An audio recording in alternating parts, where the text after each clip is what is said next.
Salam sehat dan umur panjang. Tetap jaga jarak dimanapun Anda beraktivitas di luar rumah. Gunakan masker setiap kali Anda berelasi dan bersosialisasi dengan orang lain. Saat kembali ke rumah, cucilah tangan dengan bersih dan segera rendam dan cuci pakaianmu, kemudian mandilah dengan bersih. Berkumurlah dengan cairan kumur atau bersikat gigi dengan benar dan bersih. Pakaian yang hendak dipakai harus disetrika terlebih dahulu. Semoga kalian semua sehat selalu. Tuhan memberkati. Marilah kita mulai dengan materi analisis peluang usaha.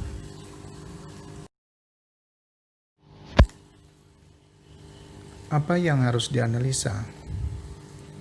Yang dianalisa adalah pemetaan peluang usaha. Mengapa harus pemetaan peluang usaha? Karena di dalam pemetaan peluang usaha kita akan memetakan bagaimana dari segi strength, yaitu kekuatan, kemudian weakness, itu adalah kelemahan, opportunity, kesempatan, dan threat adalah hambatan. Nah, dari keempat ini kalau disingkat jadi SWOT, strength, weakness, opportunity, dan threat. Kemudian dari segi kekuatan dan weakness itu adalah secara internal dan eksternal, yaitu opportunity dan threat. Baik, kita lanjut ke slide berikutnya.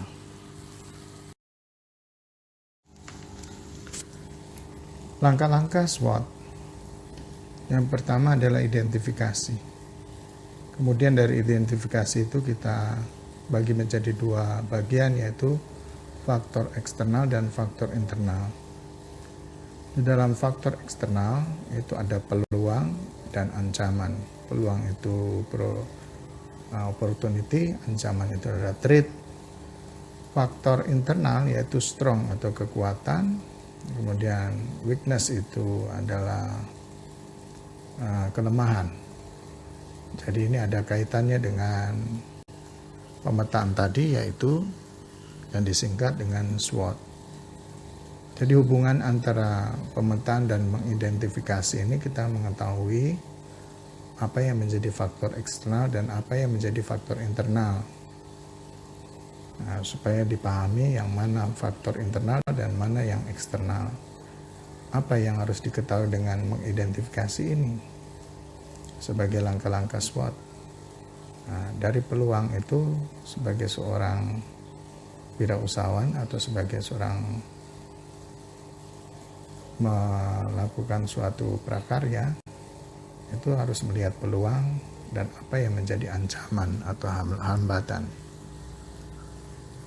Kemudian dari faktor internal yaitu melihat dari dalam diri sendiri, yaitu kekuatan, sumber daya yang ada di dalam diri, segala kemampuan dikerahkan untuk mendapatkan kesuksesan. Sedangkan weakness itu adalah kelemahan-kelemahan yang harus diperbaiki sehingga kelemahan itu bukan menjadi sesuatu yang membuat kemunduran, tetapi dapat menjadikan suatu pembelajaran untuk maju. Jadi ini sangat perlu untuk dipelajari untuk mengidentifikasinya ini. Baik, kita akan lanjut ke bagian tabel berikutnya.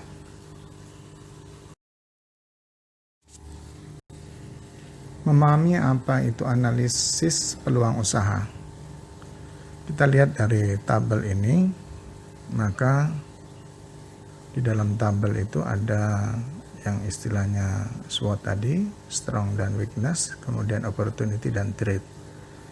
Internal tadi merupakan bagian dari strong dan weakness, dan eksternal itu adalah opportunity dan threat. Pada bagian kolom strong itu ada kata manfaat di atasnya, kemudian weakness-nya itu mengatasi, kemudian kata kunci untuk opportunity adalah mendapatkan, kemudian threat itu menghindari. Jadi kalau digabung dalam suatu matriks SWOT itu ada 4 strategi. Yang pertama adalah strategi strong opportunity atau disingkat dengan SO. Artinya mengembangkan suatu strategi dalam memanfaatkan kekuatan untuk mendapatkan peluang yang ada. Kita perhatikan kalimatnya, kata memanfaatkan dengan kekuatan atau strong, S disingkat. Kemudian mendapatkan itu adalah kata kunci untuk peluang atau opportunity, disingkat dengan O. Nah, maka jadi kalimat mengembangkan suatu strategi dalam memanfaatkan kekuatan untuk mendapatkan peluang yang ada. Jadi untuk matriks pertemuan pada strong dan opportunity itu adalah kekuatan penuh dari seorang wirausahawan. Kemudian kita berpindah ke kolom pada bagian strategi strong threat, ya, masih kolom strong, tapi barisnya baris threat. Threat itu menghindari atau halangan, ya, halangan, menghindari halangan. Dari kata kuncinya menghindari. Kita perhatikan strateginya adalah strong threat, disingkat dengan ST. Kalimatnya mengembangkan suatu strategi dalam memanfaatkan kekuatan untuk menghindari ancaman. Nah, kita perhatikan kata kunci tadi untuk strong itu memanfaatkan kekuatan, dan kemudian untuk ancaman atau hambatan itu threat, yaitu menghindari, ya, kata kuncinya menghindari. Jadi kalimat yang digabung adalah mengembangkan suatu strategi dalam memanfaatkan kekuatan untuk menghindari ancaman. Kita pindah ke kolom weakness, yaitu kata kuncinya mengatasi. Nah, jika ketemu dengan dimatrikskan ketemu dengan baris opportunity, maka strateginya adalah weakness opportunity atau yang disingkat dengan WO. Itu adalah strategi yang ketiga, di mana weakness opportunity itu mengembangkan suatu strategi dalam mendapatkan peluang untuk mengatasi kelemahan yang ada. Nah, kata kuncinya mengatasi kelemahan, kemudian mendapatkan peluang. Nah, jika digabungkan menjadi seperti itu. Nah, kemudian kita lanjut lagi dengan mengatasi kelemahan dengan menghindari threat. Itu ketemu matriks yang paling sangat rawan, yaitu strategi weakness threat. Mengembangkan suatu strategi dalam mengatasi kelemahan dan menghindari ancaman. Jadi itu strategi untuk WT atau weakness threat. Jadi posisi yang paling rawan adalah WT atau weakness threat. Mengembangkan suatu strategi dalam mengatasi kelemahan dan menghindari ancaman. Jadi kedua-duanya perlu perjuangan energi yang sangat banyak. Bacalah tabel matriks SWOT dengan teliti dan seksama, sehingga kamu bisa memahaminya. Apabila kalian bisa memahami, menguasai matriks ini, maka kalian sudah bisa memecahkan atau menganalisis suatu masalah dengan baik, dengan strategi-strategi yang sudah ada dalam matriks tabel SWOT tersebut. Kita lanjut ke slide berikutnya. Sumber daya. Jadi dalam melakukan usahanya, manusia itu memerlukan sumber daya. Sumber daya yang berwujud yaitu uang, material, dan mesin. Itu sangat diperlukan oleh manusia dalam menjalankan suatu usahanya. Kemudian yang tidak berwujud adalah sifat, yaitu metode, market, dan informasi. Nah, itu sesuatu yang tidak kelihatan tetapi bisa dirasakan. Jadi uang itu sebagai modal utama bagi manusia untuk menjalankan suatu usahanya. Tanpa uang mungkin tidak bisa menjalankan usaha dengan baik. Bicara tentang uang pasti bicara tentang produksi dan keuntungan, atau yang disebut dengan keuntungan, yaitu berapa persen yang akan diambil dari manusia itu sebagai seorang pengusaha. Kemudian materialnya itu bahan-bahan yang akan diperjualbelikan atau yang diproduksi. Kemudian mesin. Ada mesin itu sangat diperlukan dalam jalan seperti peralatan masak dan sebagainya yang diperlukan dalam menjalankan usahanya.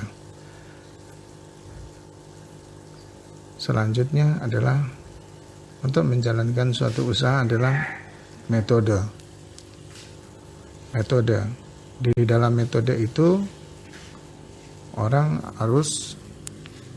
seorang usaha harus memiliki cara bagaimana untuk menjalankan usahanya. Bagaimana mengatasi supaya konsumen bisa tertarik pada hasil produk yang dibuat oleh manusia tersebut sebagai seorang wirausaha. Selanjutnya adalah pasar, di mana seorang wirausaha itu harus memahami pasar, perkembangan pasar, dan keinginan pasar. Nah, kemudian jenis-jenis pasar yang akan dijalaninya nanti. Nah, jika seorang wirausaha tidak memahami itu, maka halangan, hambatan, dan tantangan pun akan semakin besar akan dihadapinya. Kemudian yang diperlukan lagi yang terakhir adalah informasi. Segala informasi yang diperlukan adalah berasal dari pengamatan, analisis, dan sebagainya. Itu ada mendapatkan suatu informasi. Informasi baik langsung maupun tidak langsung pun sangat diperlukan oleh manusia tersebut. Jadi pada intinya adalah manusia memerlukan sumber daya untuk mendukung berlangsungnya suatu usaha pengolahan makanan khas daerah. Demikian slide materi kita pada hari ini. Kita akan bertemu pada minggu berikutnya.